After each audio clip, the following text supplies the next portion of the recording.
Sensei Victoria Whitfield here, and I help entrepreneurs heal. This is your weekly love letter from the dojo at naturalintuition.com, your source for channeled holistic stress management techniques and guidance for developing your natural intuition. Whether you're looking to improve your personal or professional health, let this video be your reminder that you are not alone and that together we can make that happen. This week is week 4 of 4 in our deep dive into loving yourself, the power of loving yourself. And this week, the guides are going to have us talk about loving your spirit. So let's define terms a little bit right out the gate. What is a spirit? What in the world are we talking about?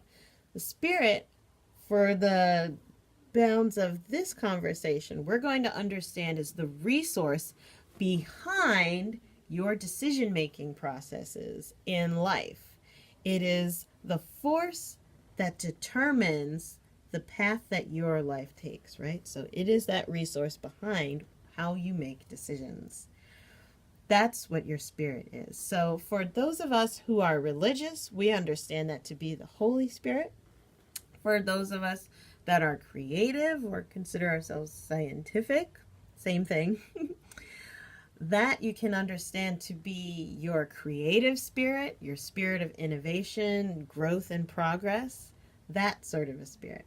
But this is the fuel behind your decision-making processes. And when you're learning how to love yourself on another level so that you can better love others, right? We're filling our cup at the faucet, the resource that we need so that we can then hand that cup or pour from a full pitcher to others to love on them as well, showing up in service and loving others abundantly.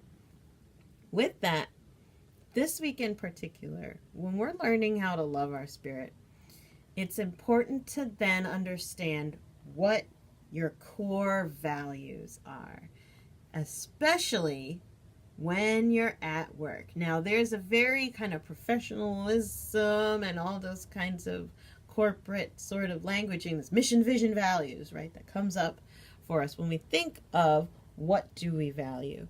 But instead, I want you to think of when it comes to loving yourself, what do you value, right? When it comes to your life, what do you value? When it comes to being loving, what do you value? Remembering that your spirit is the force behind your decision-making process. So with that, this week in particular, we want to pick one value in particular that is loving to you, one that nourishes you, right? If we could choose a more concrete word rather than just loving, can sometimes be amorphous for those of us who are not used to being loving to oneself, right? We're used to being loving to others. So think of a value that would be nourishing to you, even if you want to pick nourishment. My nourishment is something that I value. Me personally, my top values are number 1, love, obviously. Number 2 is safety. And number 3 is honor. So honesty for me falls underneath honor. So when I have something more vulnerable that I need to share to a team member or someone that I'm in intimate relationship with, maybe family or my partner and so on, I think of my value of honor. And that for me is loving toward myself first, and that gives me the courage to then speak from the heart about topics that might be a little bit more vulnerable making or feel uncomfortable to bring up, right? That value gives me the courage to make a decision with my spirit, to allow the spirit of honor to come through me and create more honorable experiences. Are you getting the picture here? So that's loving towards me because I'm bringing that spirit into my awareness in my decision making, which then affects my behavior and how I show up to others, how I serve others. If I come with a spirit of honor or a spirit of love or a spirit of safety, right? And honoring my safety, others' safety, and so on and so forth. So what would be your value? How can you, but we want to make this very specific this week in particular, to work. How can you honor your spirit, or how can you bring your spirit into your work experience? So perhaps it is honoring your religion. I'm putting a lot of my value of honor. Perhaps it is bringing your spirit's desire to be religious or to glorify God in all that you do, and bringing that to your work experience. How would you work?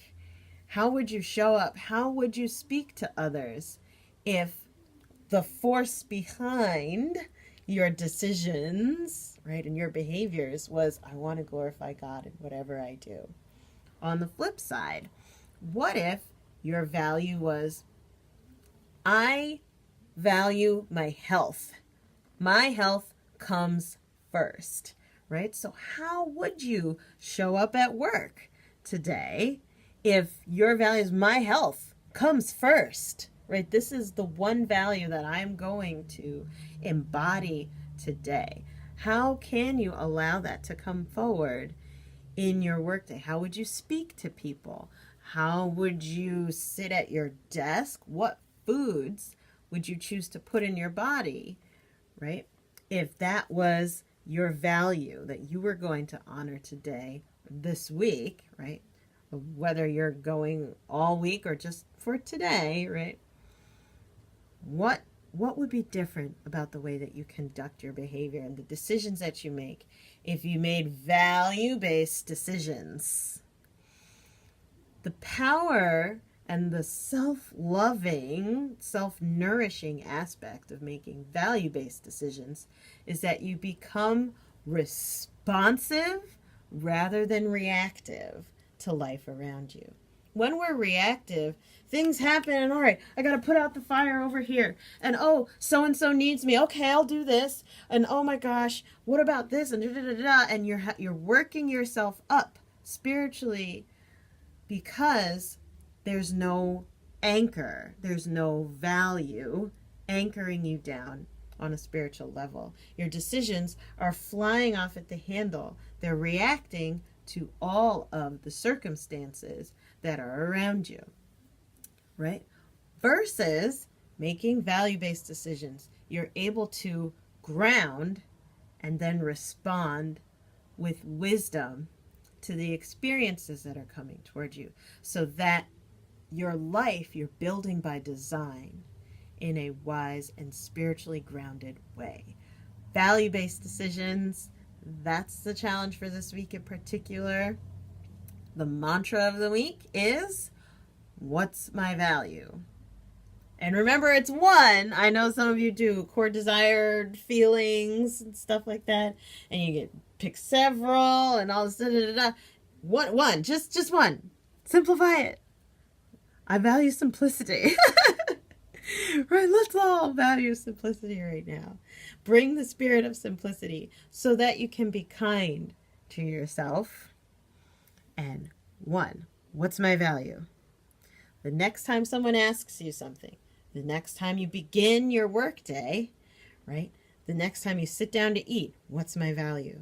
That is your mantra today in particular, or for this week in particular, whatever you're ready to commit to. I'm hearing the oracle cards calling in the energy. Talk about spirit. Fairies! Ding, ding, ding! Yay! Healing with the fairies. Another Doreen Virtue deck. Thank you so much for donating. This is one of over 20 decks that we have here at the dojo that my clients and students play with, as well as my co-op members. We're between seeing their clients, they're reading their own oracle card readings. I love it. So you're welcome to play. My cards are very social. Fairies, what do we need to know this week in particular about loving our spirit? What value, ooh, this is loud, is coming forward New opportunity. This is so powerful. Check it out. Check it out. Gorgeous.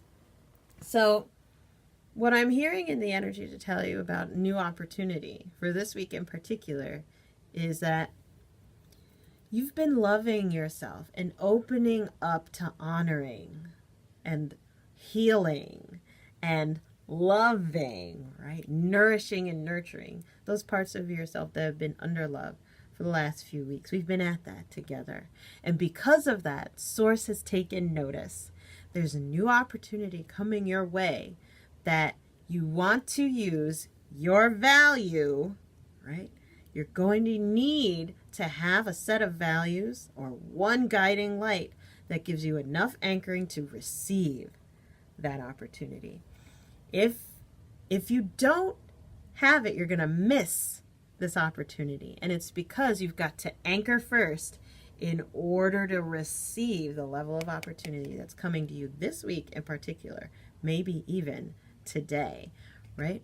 So we want to make wise decisions, ones that are responding to life with elegance, right? With wisdom, with grounding, allowing Spirit to come through and wash through our lives blessing rather than rushing through and feeling unloved, especially by ourselves, right? Slow down, ground, make value-based decisions so that you can receive the next level opportunity that's coming to you.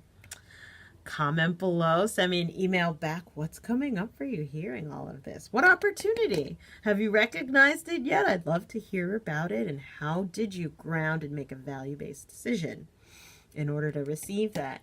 Make sure you subscribe on YouTube so that you get these love letters every single week. And ready for it? We did it! We made it through the 4 weeks. Mwah! See you soon. Bye.